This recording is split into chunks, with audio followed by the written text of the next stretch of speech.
नमस्कार। आज हम एक बहुत ही गंभीर और दुखद घटना पर बात कर रहे हैं जो गुजरात के वडोदरा जिले में हुई। जी, वो गांभीरा नदी पर बना पुल वो ढह गया। हाँ, बिल्कुल। हमारे पास इस पूरे हादसे पर आधारित एक लेख है, तो चलिए आज इसी की गहराई में उतरते हैं, देखते हैं क्या तथ्य सामने आते हैं। जरूर। तो ये घटना हुई मंगलवार को, जब वो पुल अचानक से गिर गया और सोचिए उस वक्त उस पर से गाड़ियां गुजर रही थीं। हाँ, कई वाहन थे जो सीधे नदी में जा गिरे। और लेख साफ कहता है कि ये कोई नया पुल नहीं था, काफी पुराना बताया जा रहा है। बरसों पुराना शायद। और सबसे दुखद बात तो ये है, लेख के अनुसार अब तक 11 लोगों की जान जा चुकी है इसमें। 11 मौतें, ये बहुत बड़ा आंकड़ा है।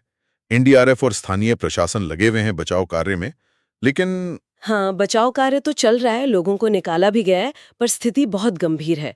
कुछ लोग शायद अभी भी लापता हैं।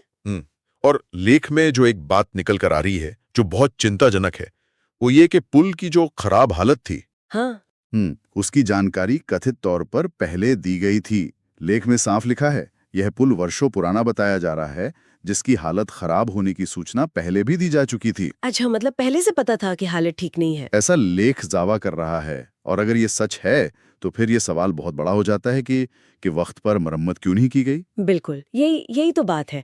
लेख भी इसे एक तरह की चेतावनी की तरह ही देख रहा है। उसमें लिखा है, यह हादसा एक चेतावनी है। सही। जर्जर पुलों की समय पर जांच और मरम्मत क्यों नहीं होती, ये सवाल सीधा प्रशासन और व्यवस्था पर उंगली उठाता है ना? हाँ, बिल्कुल। ये लापरवाही का मामला लगता है। अगर पहले से सूचना थी, लोगों की जान का सवाल है आखिर। तो ये सिर्फ एक हादसा नहीं, बल्कि एक तरह की विफलता की ओर इशारा है। जी, और इसीलिए लेख में आगे मांग भी की गई है। कहा गया है कि जो भी दोषी हैं, उन पर सख्त कार्रवाई हो। कार्रवाई की मांग तो बनती है ऐसी स्थिति में। और सिर्फ कार्रवाई नहीं, लेख में ये भी कहा गया है, और ये बहुत महत्वपूर्ण है, कि देश भर के जो पुराने पुल हैं, हाँ, उनकी तुरंत जांच करवाई जाए, ताकि भविष्य में ऐसी कोई और त्रासदी ना हो। सही बात है। ये सिर्फ एक जगह की बात नहीं रह जाती फिर। ये एक व्यापक मुद्दा बन जाता है, पूरे देश के इंफ्रास्ट्रक्चर से जुड़ा हुआ। बिल्कुल। लेख इसे एक प्रणालीगत समस्या की तरफ पेश कर रहा है। ये सिर्फ वडोदरा तक सीमित नहीं है।